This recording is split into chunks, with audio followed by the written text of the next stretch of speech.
Okay, so in this video we are talking about male-female polarity. This is something that you can encounter a lot among non-initiates, people who are studying magic. The tendency to take male and female as symbolism, literally. For example, if you read the fiction of Dion Fortune, the way that she portrays magic, it's as though women inherently have a certain type of energy to them and male have another and very different type of energy to them. And it's very good when those two energies get together. Okay, as though men and women are so different.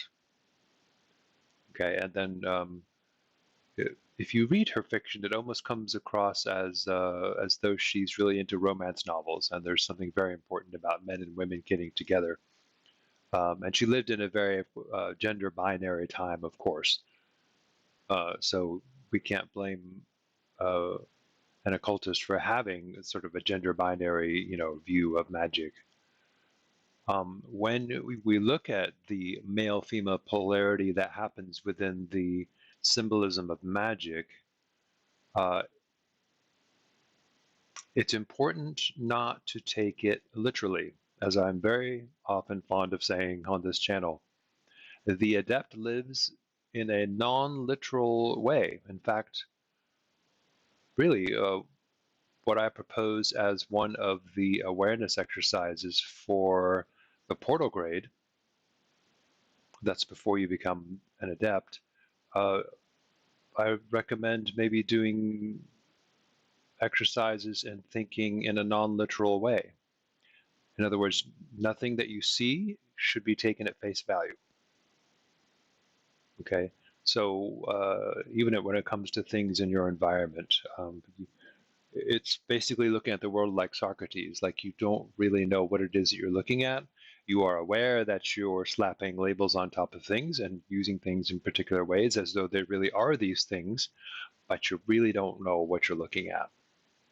And so when you see a male symbol or a female symbol, you think you know what that is, and yet you don't. Okay, it's very important to be able to see that way. Okay, that way, when male female symbolism and male female energy come up in the study of occultism, you can look more freshly at it. You don't assume that the male energy is this way and the female energy is that way. Let me just give you one example of that. The sun is often considered male and the moon is often considered female. It kind of makes sense because the woman's menstrual cycle follows pretty much in tune with the moon. It's a 28-day cycle, more or less, like the moon's cycle. And the moon governs things, supposedly, like a gestation, nurturing, the home, domesticity, taking care of children, fertility, giving birth to children, being a midwife, being a good mother, things like that. Um, and yet the moon is so much more than that, because the moon is also a symbol of fluctuation, of changing tides. And some of the most prominent gods of the moon are male. For instance, probably the primary god of the pantheon that's part of the Golden Dawn system of magic is Osiris, who is essentially a moon god. And he's a moon god because he fluctuates back and forth between death and life. And the moon also represents death and regeneration. So all these dying and living gods, they tend to be moon gods. Okay, Dionysus, things like that.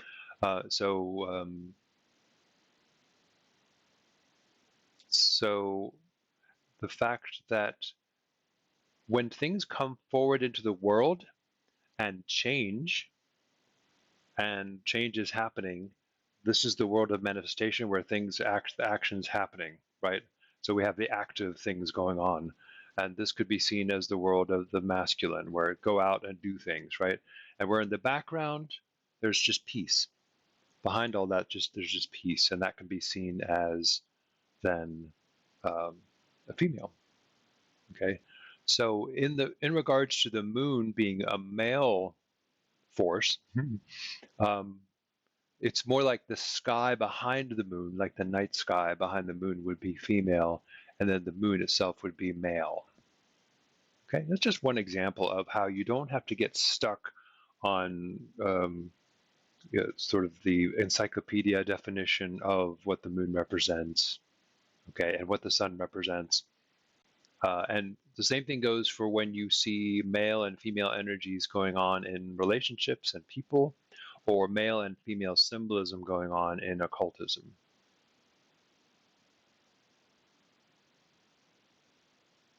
And yet, in the mysteries, the ancient mysteries of magic, women, or, well, the feminine divine is considered all important, all encompassing, all powerful. And the male principle is really nothing in comparison to her. Now, there's a truth to this. Okay, so we're going to go into why is the feminine divine so all important, so all powerful in the mysteries of magic and various types of mythology, and why is the archetypal male so afraid of her power? Okay, and we would also ask, why is the male principle nothing in comparison to the feminine principle, right? And how do we revalue the divine masculine when this is going on? Okay, so in the mysteries, there's a certain truth to the idea that the divine feminine is all powerful and all important, and the male principle is really nothing in comparison. Okay, we're going to go into that. The problem is that I think that with feminism and the woke movement coming along, they're sort of feeding off of this old truth about the feminine principle being so powerful and the masculine principle being so weak. Okay, um, feminism comes at us from a place of woundedness, from hurt, naturally, um, and there's a bit of vindictiveness as far as like, okay, well, if men are stronger and all this, and we'll just find all kinds of ways to make women seem more powerful, more useful, and we'll try to play them up. And you see this happening in the woke movement and things like that, where the men are portrayed as stupid and pathetic and cowardly, and the women are portrayed as strong and courageous and a strong female character, right? To the point where even if they have skinny arms, they could still hold that two-handed sword over their head with one arm, like yeah, right. Well, um, this is not what we're talking about when we talk about the all-powerful uh, female divine.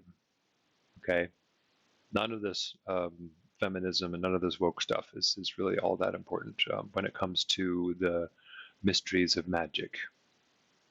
So we're going to kind of, I think part of this video is to sort of rescue the masculine principle from being uh, sort of denigrated by um, both the feminist movement and by the feminist use of old mysteries to declare that the goddess is all important and all powerful and that men are nothing, right?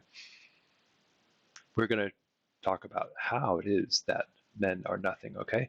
So to get at this thing, we have to first challenge the idea that there's a polarity going on, okay? Like, in other words, you have the man and the woman here, right? And one of them is more powerful or something like that, right?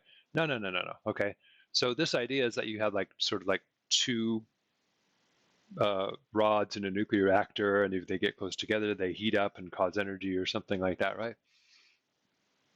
This type of dichotomy between male and female principles is mistaken. Okay. And it's the reason for this dichotomy causes so much trouble It amounts to a difference between nested hierarchies and branched hierarchies.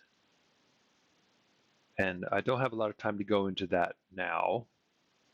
And I might do a video just on the difference between branched hierarchies and nested hierarchies, because nested hierarchies, the nested hierarchy view of the universe very often comes to the rescue when we're trying to interpret the most profound of spiritual texts.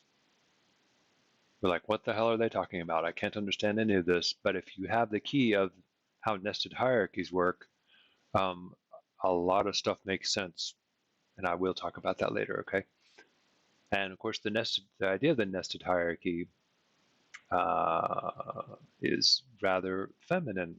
It's female, whereas branched hierarchies are more of a male way of seeing the universe. Maybe we'll talk about that in a future video. And so in the temple, in the Golden Dawn Temple, and in your imaginary ritual space, let's say, or you might actually have physical pillars in your temple or physical banners that represent Jacinth and Boaz, the white pillar and the black pillar. The white pillar being supposedly male and the black pillar being supposedly female. Okay, so these are set up in the temple to represent the branched hierarchy view of the male and female principles, light and darkness, activity and passivity, supposedly. And between them sits the initiating goddess, the all-powerful goddess, right? This is the High Priestess, is one of the tarot cards, and it's a symbol of initiation. Yeah, where the hidden mysteries can come forth somewhat between the pillars of manifestation and manifest to you in a sort of veiled-like way, wavy veil. And we have the two pillars again, the black pillar and the white pillar. And this comes from Taoism, of course. It's a very famous yin-yang symbol from Taoism, which is Asian spirituality. We get the concepts of yin and yang. The masculine is yang and the feminine is yin. And they're presented as interpenetrating each other. It's a very interesting idea. So they're pretty much put on equal footing. Well, and in Taoism, the definitions of yin and yang don't help very much. Okay, because to understand yin and yang, this is not the best symbol. Okay, to understand the divine masculine and the divine feminine, this is not the best symbol to use. It is a symbol that's helpful, but it's not the best one to use, I don't think. This sort of comes from geomancy, the geomancy of Asian cultures, of China, I think it is, and when they would talk about the shadow side of a hill, which would be the north side of the hill in the northern hemisphere. The north side of the hill is the shadowy side of a hill, and that would be the yin side, and the sunny side of the hill would be the yang side. Okay, so the yin and yang sort of come from geomancy, but they have the terms yin and yang can be interpreted much more profoundly, and I'm about to show you how. So for our purposes in our magical ritual space, not only do we have the two pillars, the black pillar and the white pillar. If you don't have these, you can have a black candle and a white candle. We also have the concept of the magic circle. Okay, and so the way that we are tempted to look at this from an uninitiated point of view, let's say, is that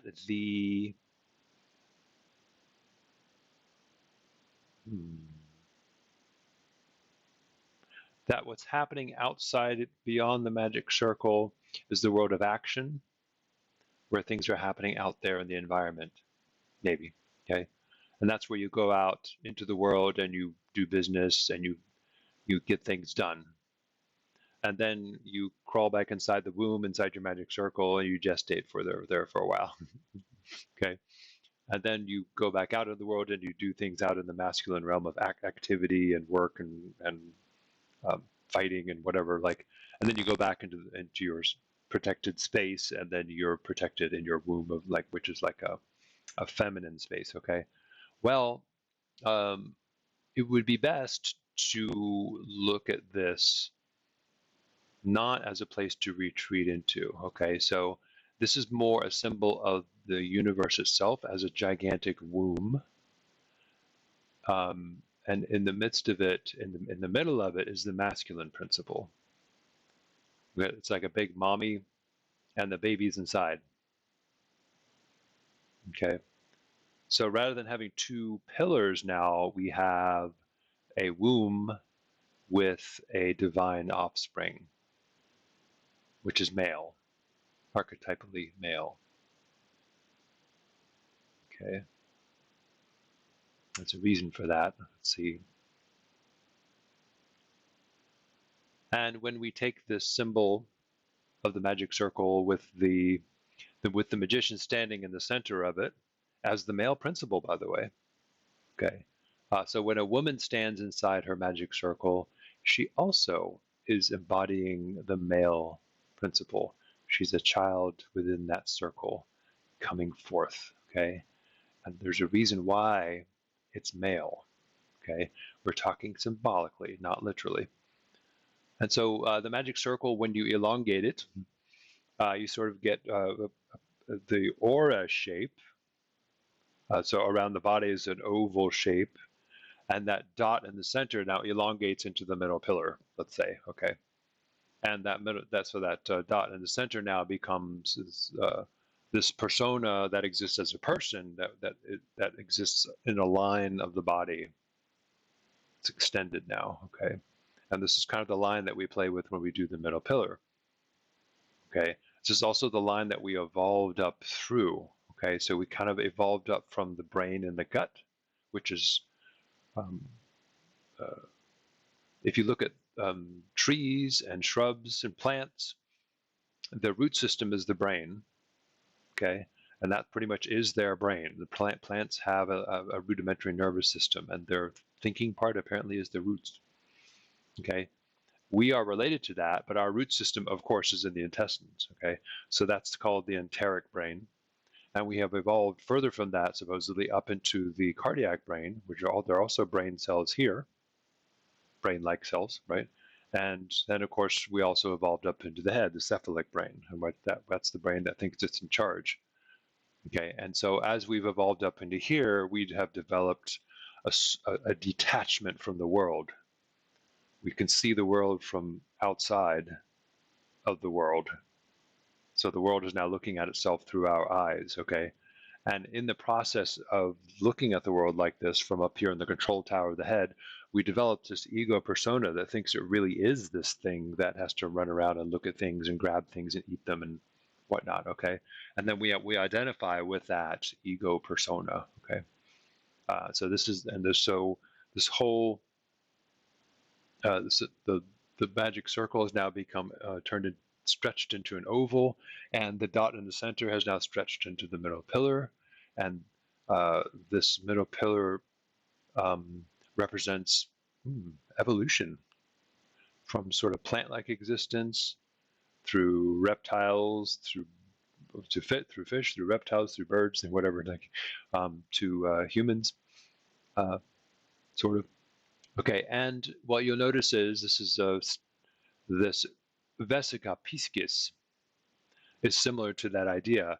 And of course, the vesica piscis is symbolic of the vagina, naturally.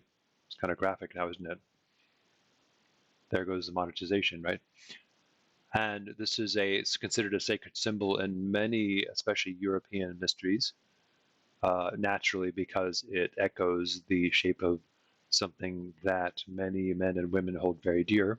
It's the place where they came from when they came into the world. And it represents the doorway back into where we came from the doorway back into God, so to speak. And lo and behold, we have the male force, the savior of humanity, sitting right inside the vagina. Oh my God. He is coming forth from his mother into the world, coming forth from God and through his mother, who is his vessel or his portal, his doorway into this world, and sort of the doorway back again too. Yeah. If you wonder why the Oedipus complex gives so many men so much stress, it's because they have a tendency to view their girlfriends as their mothers, because everybody secretly wants to sort of get back to God, sort of climb back into the womb and go back to where they came from. And so there's some anxiety about when they're having sex with their girlfriends, they're actually trying to get back to God through their girlfriend, which sometimes seems like their mother. Okay, so this horror of actually having sex with your mother apparently occurs to them sometimes, and this can cause some anxiety. So we all came into this world through the vagina, and symbolically, it's the way to get back. Okay, you need to wake up from that symbolism, though. So, in other words, having tantric sex with your girlfriend is not literally your gateway back into God. Symbolically, though, yeah, there are things that you can do. Ritually, there are things you can do, but it's not literally the key to that. And neither is your girlfriend the key to you connecting back to God again.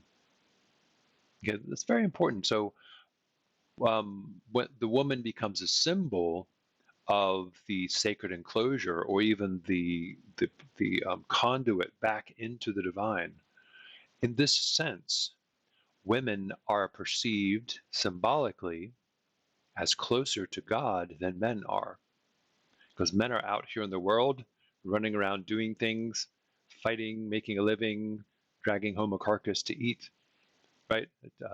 Fighting off the enemies, and the mom is at home supposedly taking care of the kids, making sure they don't have any ticks in their hair or anything like that, right? Um,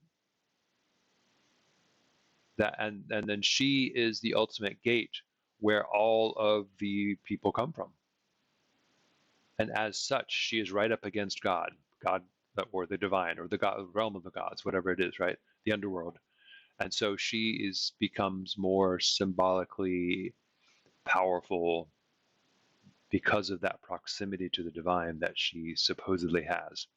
Is this literally true? Of course not. Okay. However, symbolically, it can be very useful in magical ritual and things like that. Okay. And to some extent, we buy into that mythic power without realizing it. Why are mothers so highly revered, and why are fathers such disappointments? Right? There's all kinds of things to go into there. All right, so we have yin, yang, and Tao. So, why is the feminine principle all important? Okay. This is going to rescue the masculine principle a little bit too, okay? So, without yin and yang, there's no manifestation. Nothing exists. All we really have is Tao, okay? So if there's nothing, we have this perfectly calm, flat tapestry of existence. And since it's not moving, there's nothing perceivable. There's nothing there. Okay? When this perfectly flat tapestry of existence begins to be disturbed, vibration, okay, agitation, tzimtzum, as they say in Kabbalah, then things begin to become discernible in that tapestry. So the vibrating background is the Tao, okay, which contains both yin and yang, okay, more or less. And the interesting idea is that when there is a disturbance in Tao, it's like a wave. There are waves coming out of the ocean now. There are waves that are rising and falling, right? And so the waves that are traveling across the ocean that are discernible as things, as waves, are the yang principle. Okay, and the background from which they emerge, or the sort of the seamless tapestry behind them, is the yin principle. Okay, so another way to look at this is if you're looking at if you're in a theater, a live theater where there are live actors, on stage, and there's nobody on the stage, that's yin. Okay, but then eventually things will manifest out of that background, like stepping forward to appear before the audience. And when something now steps forward from that background, it is now a yang principle.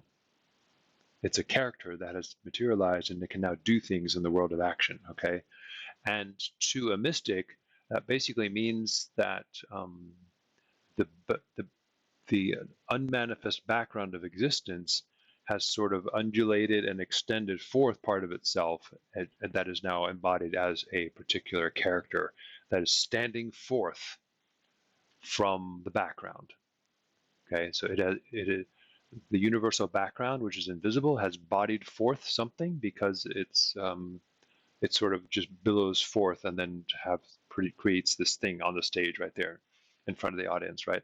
And then that character finds himself on the stage, and then he can go around and do things and move around and cause actions to happen, because there are other characters that have also emerged from the background. All of these characters are yang principles, by the way, even if they are female characters.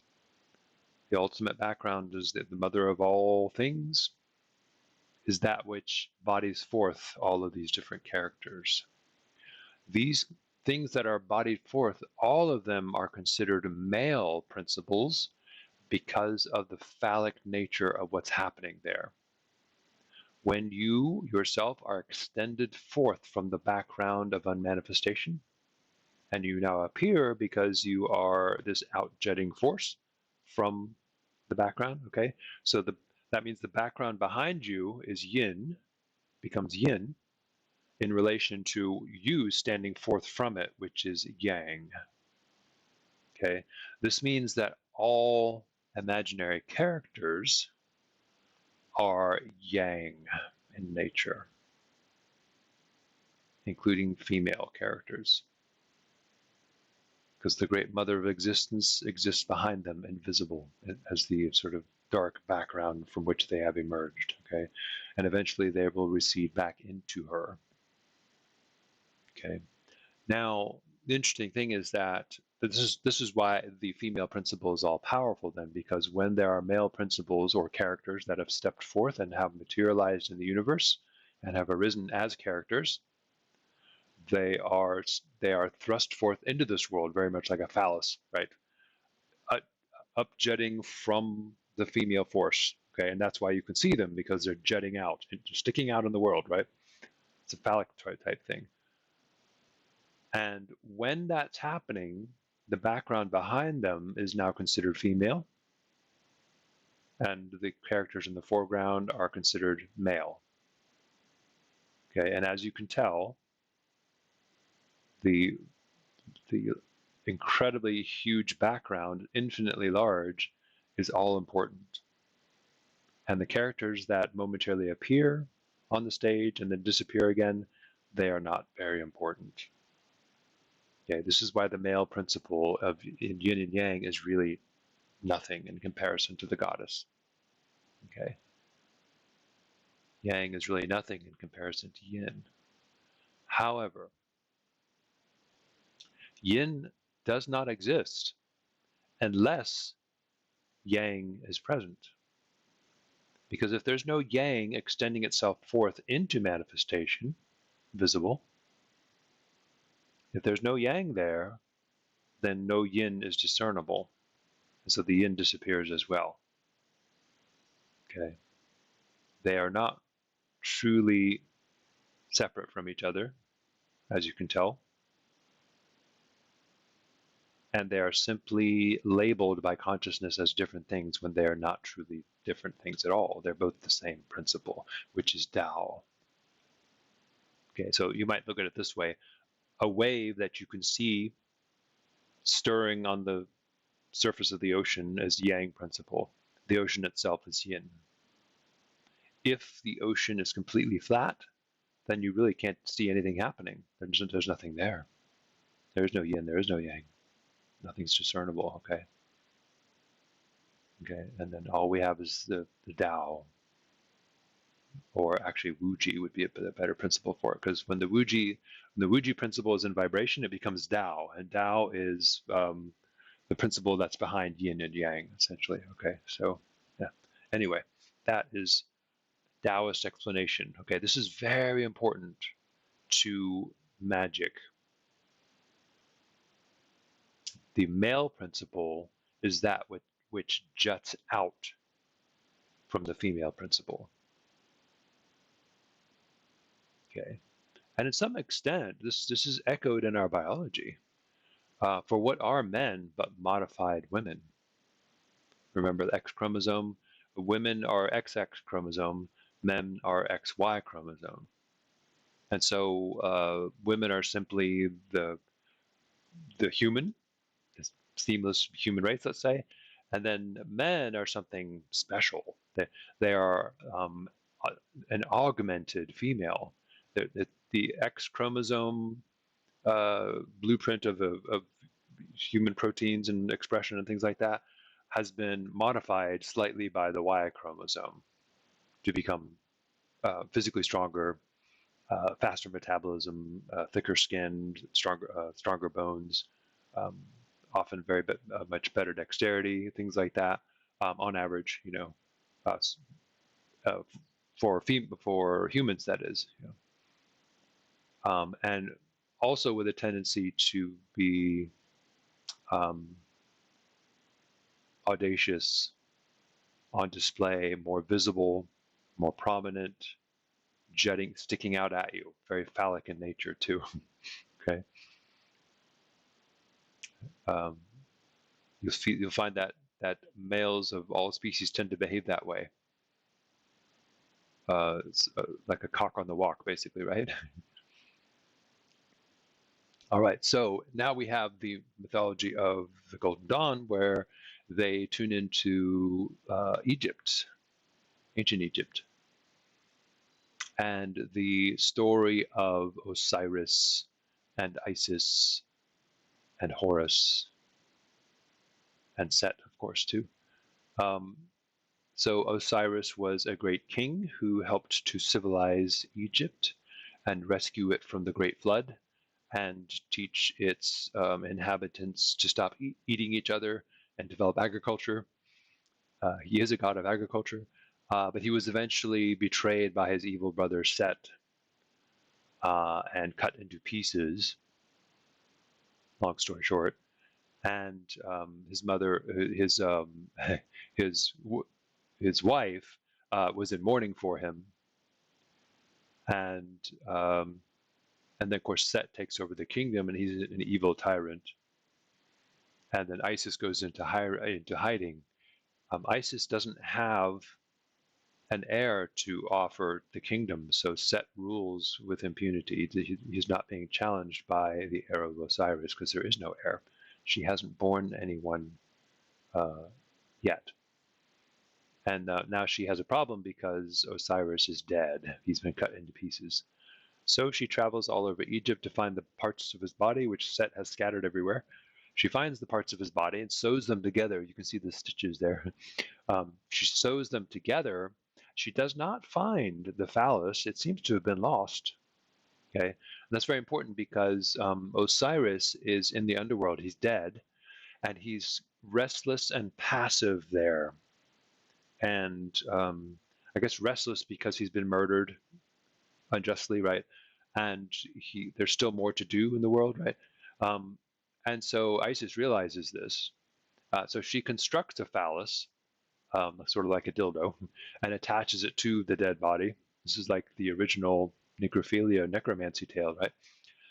She temporarily animates his body and conceives a child, and that child is Horus.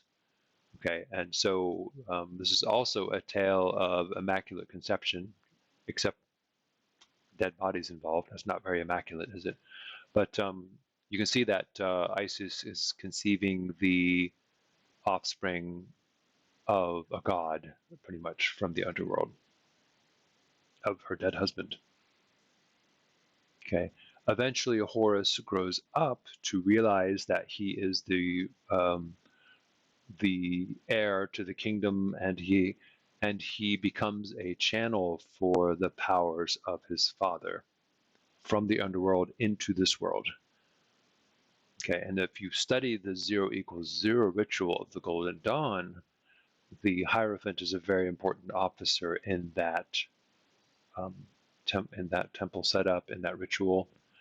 And when the Hierophant gets up from his throne in the east, he takes on the god form of Aurorus, which is Horus, a form of Horus. Okay, so when the Hierophant is sitting on the throne in the east, he's in the land of the dead. He has the form of Osiris.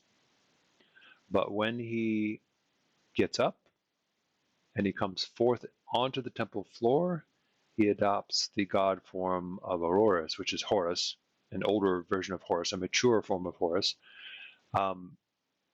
because whenever Osiris appears in the world, it's as Horus, his son, let's say, right?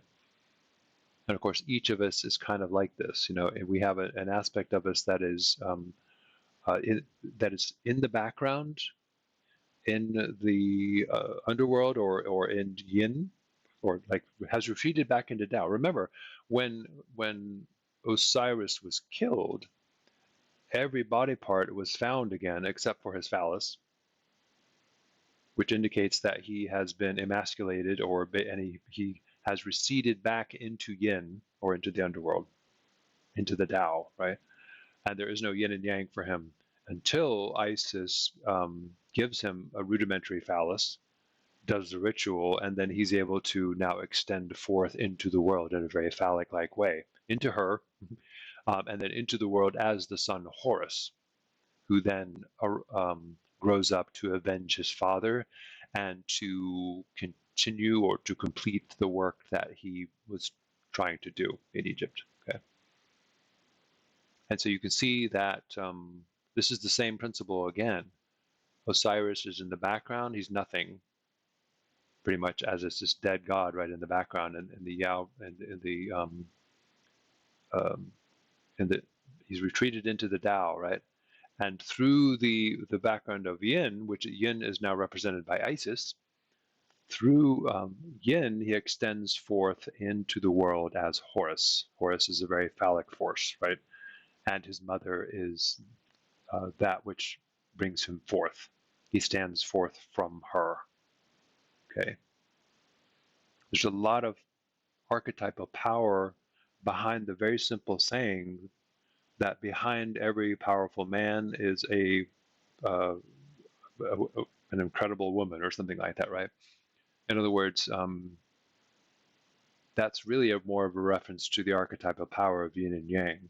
It doesn't really have that much bearing on whether that's literally true or not.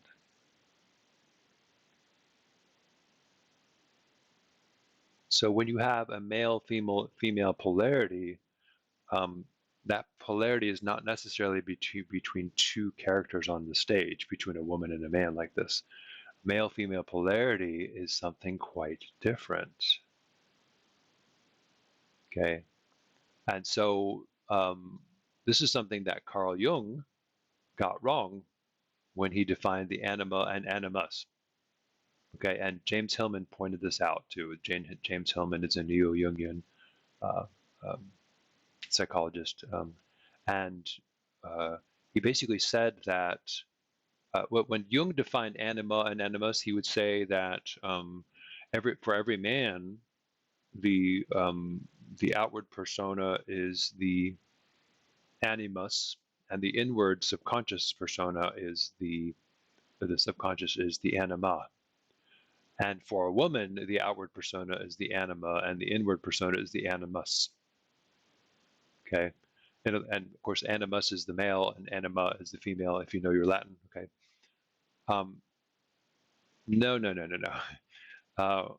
What James Hillman pointed out was that the outward persona is always the animus, and the inward persona is always the anima, whether you are male or female. Okay, and to demonstrate this, it can become quite clear. The way that you behave in the home, in your nest egg, in your enclosed safe space, the way that you behave there with your children and with your husband or with your wife or whatever like that, the way that you behave inside the home in your very intimate relationships, you tend to get that from your mother. If you had a mother role or your mothering role models, okay, you tend to get that from your mother figures. And the way that you behave out there in the world of business and impersonal relationships or acquaintances and teammates and uh, war buddies, right? Um, the way that you behave out in the world, you tend to get that from your father or from the male role models in your life, the father figures in your life. Okay, so if you haven't had a good father figure, let's say, then your ability to function out there in the world of business and things like that can be somewhat hurt, can be damaged by that. Okay, and if you didn't have a mother figure, then of course your ability to be nurturing and intimate and lovey-dovey can also suffer. Okay, so what Hillman was pointing out is that the anima is always receded into the background, into the home, right, where it's this is the nurturing womb environment, and the extended fourth persona out there in the world that does things is the male principle, okay, archetypally male. Okay, this is why women, when they are in the cutthroat business world, they tend to behave like men. Okay, and sometimes they tend to overdo it for, because they're overcompensating for somebody might perceive them as not able to uh, do the job, which is absurd, of course. It's just simply, it's the archetype that's taking over. When we live in a dream world, we tend to literally think that, well, women are better suited to the home than they are in the business world, which is absurd. Okay, but we have to acknowledge that the archetypal power is still there because of the way that we evolved. Okay, so it's important not to take things literally, but to also acknowledge the male-female symbolic power that exists pretty much in our dream world, which has its own reality to it, its own power. So anima, animus, the animus is always the outward principle. What this means is that the ego is essentially male, even in women. Okay, and probably why the ego is particularly stronger, stereotypically speaking, in men than it is in women. Women tend to have an ability to relax the ego. Is this inherently true for men and women? No, we don't have to take that literally. Okay, but the archetypal power is still there. Okay, so the tendency to want to be tough and be the cock with the walk and be tough out there in the world, that's a male principle that tends to take us over if we're not aware of what's happening. And the tendency to stay in the home and retreat and be peaceful and supportive and things like that, that can take us over if we identify with being exclusively female, which we don't have to do that either. And as you can tell, there are men and women who identify there are women who identify with the animus role very much, and there are men who identify with the anima, our caretakers and things like that. There are men who work in HR. And there are women who are chief executives.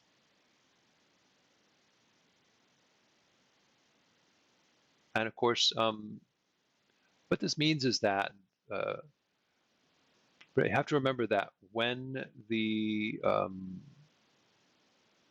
when consciousness is extended forth into the world, it can tend to get lost inside that role as this sort of meat puppet that has arisen in the world, right? And it might identify with that role and think it really is the guy who runs out there and makes money for the family and things like that.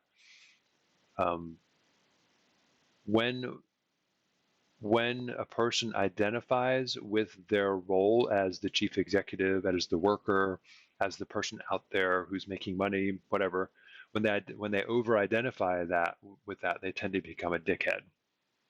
Obviously, that's and pretty much a dickhead is an overinflated ego. Okay, and of course, this is something that gets played up in the magical work. When you do the work with the magic circle, it intensifies the distinction between yin and yang. Okay, so that ego persona in the center of the magic circle gets strengthened, and the womb-like nature of the world all around it becomes more distinct. Okay, and if you don't know how to process that, that can make you into a dickhead, an asshole. Okay. What this means, though, is that when there's a tendency to call someone a cunt, no, they're really a dickhead. Okay, so you might see it like this, where the dickhead is more the tip of the mountain, right, and the cunt is more the bottom of the valley. Okay, and somebody who is standing out and always in the way and cutting you off and trying to be visible all the time, that's really the ego force that's jutting out into the world. Okay, it's a phallic force that's flailing around, it doesn't know where it comes from. Okay, and so people who behave like that are pretty much always the dickheads. And I don't know why cunt has taken on such negative connotations. I'm not sure what that's about. Maybe because of the fear of going back into that place where we came from. I don't know. So, but it's very strange to call a woman a dickhead, though, isn't it? Yeah. So, but women can be especially difficult when they try to overcompensate for their perceived femininity or something like that. They can become even more of a dickhead than a man can sometimes because they're trying so hard to make it in a man's world or all this nonsense.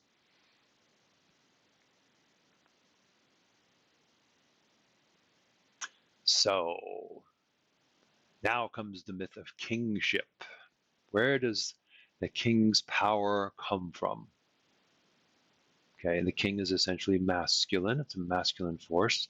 So even if you have a female monarch,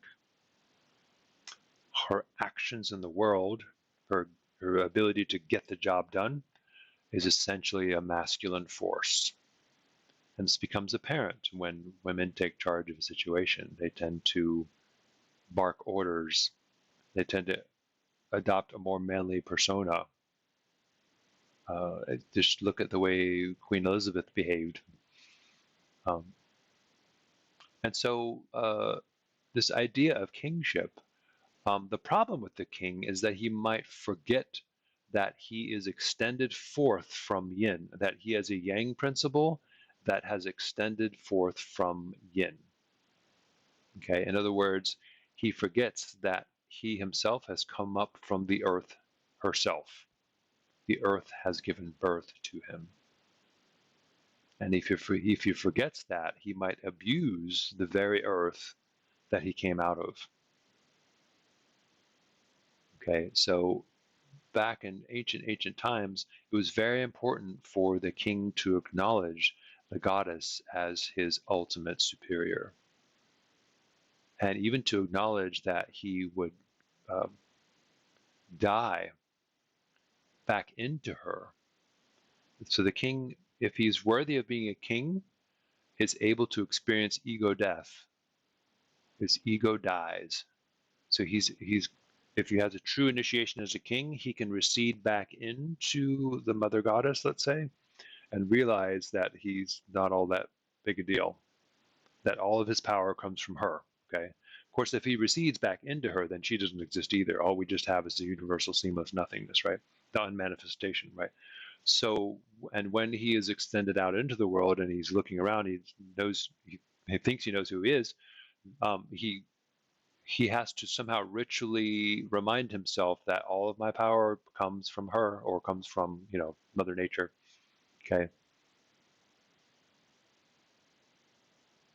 And so the idea when people say the king is dead, long live the king, this is something that there's a secret level of meaning to that. Um, a king can, when a king gets crowned, he symbolically dies back into the goddess and reemerges again pretty much as just a mere extension of her, doing what needs to be done.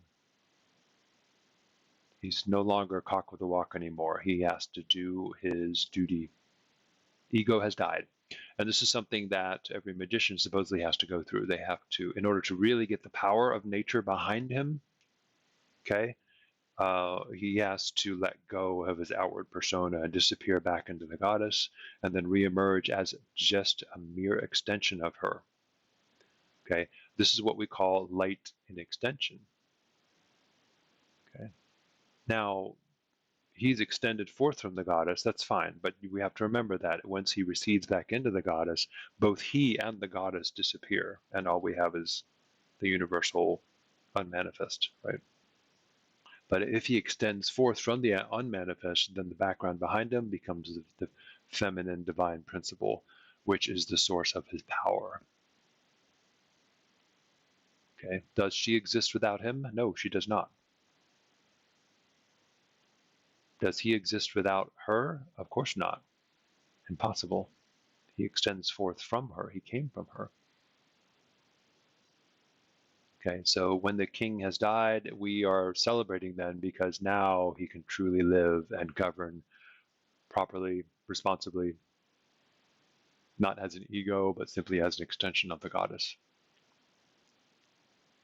This is why in the Tantra of Tantric Shaivism, the female principle is considered so important. Now, we can get confused, though, and think that, well, then I should have a female tantrika teaching me, right? Because she's more powerful than a male tantrika. No. No, everybody has both male and female going on in their manifestation process, as I've just shown you, okay? So both are always present. So when you have a polarity existing between the male and female principles, this is a polarity that exists within you. It's a polarity between the universal background and the foreground. Between the universal background behind you that gave birth to you, and you up here doing business out in the world. And that fluctuation of energy that you experience between manifestation and unmanifestation, that is the male-female polarity of magic. It's not between the man and the woman, okay? But of course, remember, that which is in the background is sort of your mother aspect, right? And that which is in the foreground is your offspring aspect, or sort of the male, offspring aspect, because it's a phallic in nature. It extends forth from her. These two together are you, okay? And that the polarity that exists within every person is between that mother-son dichotomy. Okay, whether you're male or female doesn't matter. There's still that mother-son dichotomy, okay? There's the feminine principle in the background, and there's the you that is extended forth from it in a phallic-like manner. Okay, and you can experience this very literally in your body as this sort of shaft, this middle pillar energy. Okay, and this is the true polarity between male and female principles. So if somebody's having tantric sex or whatever like that, the energy is not necessarily between the man and woman. The energy is within each man and within each woman. This is why, not that sex is that important to Tantra, but when there is tantric sex, it might be a better idea just to do it by yourself. In other words, masturbating, okay, and using imagination and stimulation techniques, because the ultimate polarity between male and female principles is happening within you. Okay, are these principles literally male and female? No, they just tend to take on those symbols because of what we've experienced of coming out of our mothers and going back into our mothers, supposedly, right? Or going back into Mother Earth.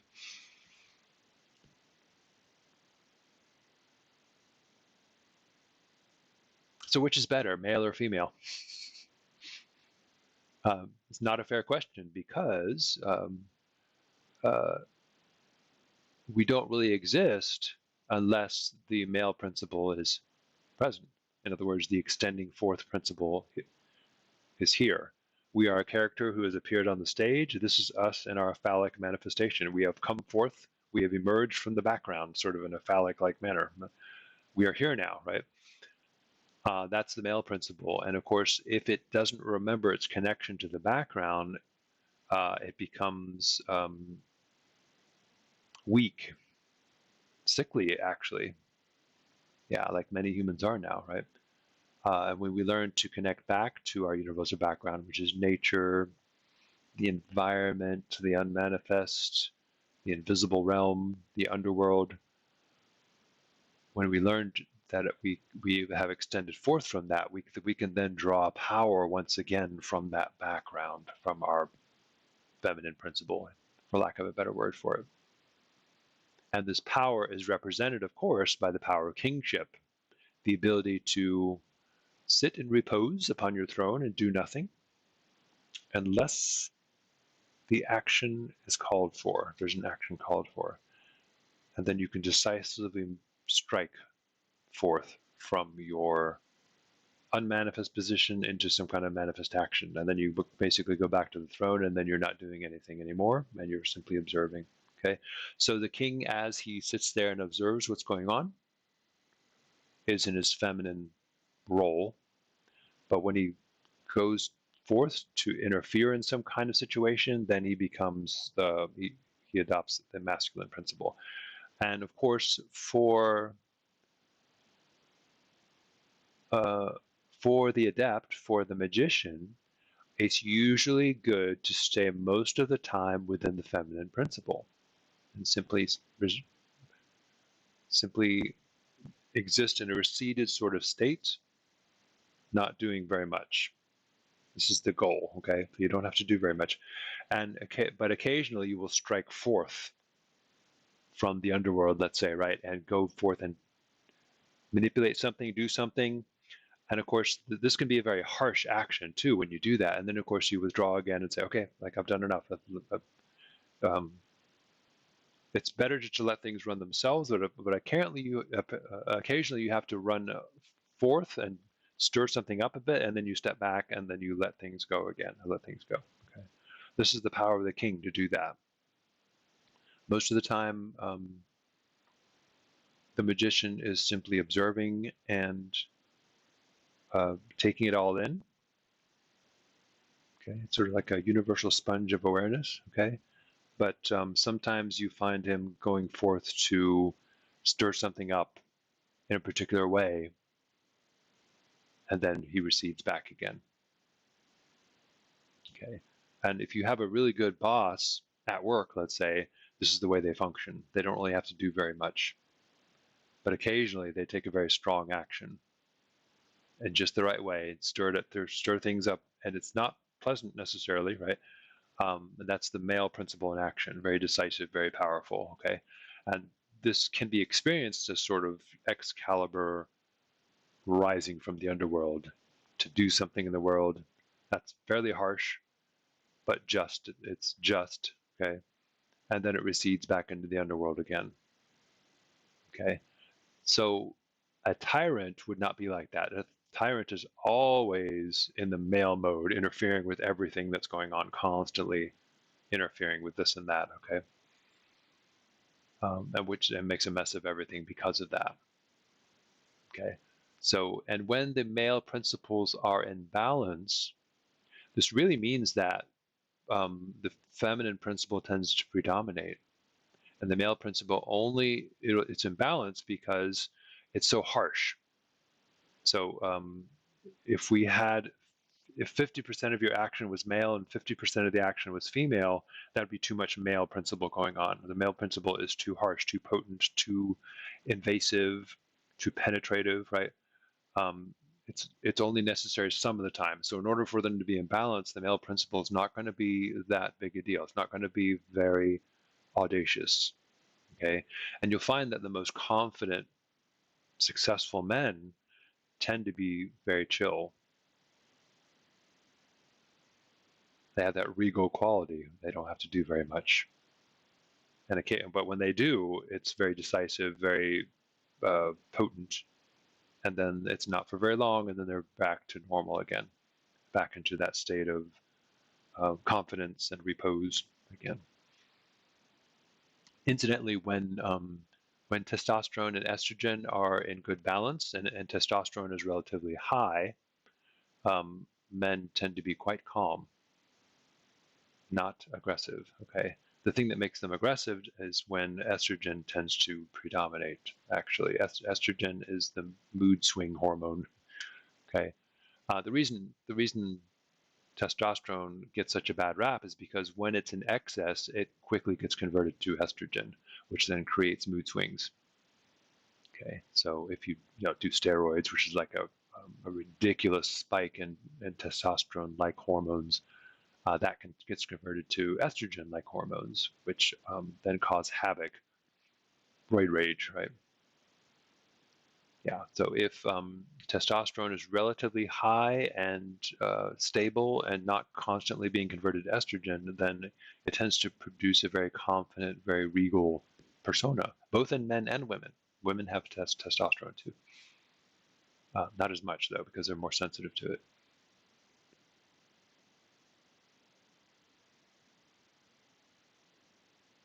It's interesting here. The king in ancient Egypt wore the nemes, strange headdress, right? Which I've always thought makes them resemble a cobra. And they have the uraeus serpent that sits on the brow, which also represents that coiled, that power that they have to sit on the throne, unmoving and just chill, right? But occasionally that serpent will strike and do something very decisive, and then withdraw again, and then just be and chill again. So that the ability to take very decisive, very powerful action just here and there, just a little bit, that seems to be the symbol of regality, or that sort of power that they have. Okay, which is, it's powerful because it doesn't have to do very much. It's wisely employed.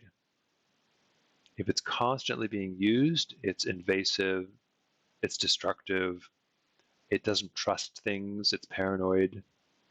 Okay. So, and of course, that kind of regal power is both wieldable by men and by women.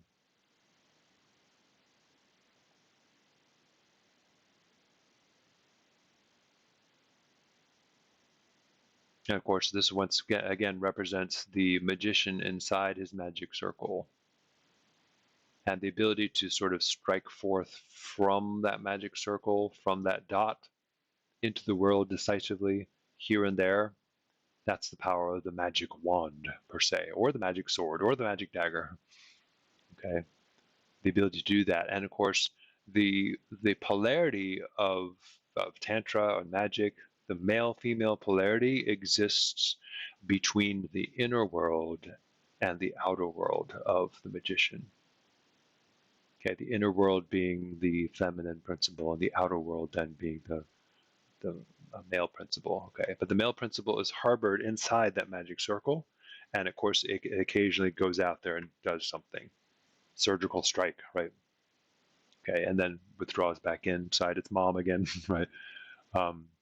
And most of the time, the magician is simply in repose, in just chill. Okay, and this is what we learn in ritual too. We learn to embody these archetypes by doing magical rituals with magical circles and symbols and things like that. And then we become conscious of how these archetypes work in the realm of the home, in the realm of business, in the realm of nature, etc., etc. Yeah. All right. I hope that was clear. I always worry that these things are too difficult, too strange. The world of the mysteries is all at once very familiar to us because of these symbols of the mom and the son and the warrior and the king and all these things, right? And yet the principles that the mom and the son and the warrior and the king, what they really represent is not quite what we see when we take them at face value. Okay, is it possible for there to be polarity between a man and woman in a ritual? And that polarity would be the same kind of polarity that we have between the inner and outer world of the magician? Sure, of course. That's how we kind of work with these symbols to begin with. But when the man and woman in a ritual literally believe that they are these forces, that, oh, I have the female force, you have the male force, that's just the way it is, right? That's absurd. We all have these forces available within us. Okay. And the polarity between male and female exists within you. Okay. And if you enjoy that polarity the way it apparently appears between you and your partner, that's fine, but that's not literally there like that. Okay. It's important to understand that. Okay, until next time.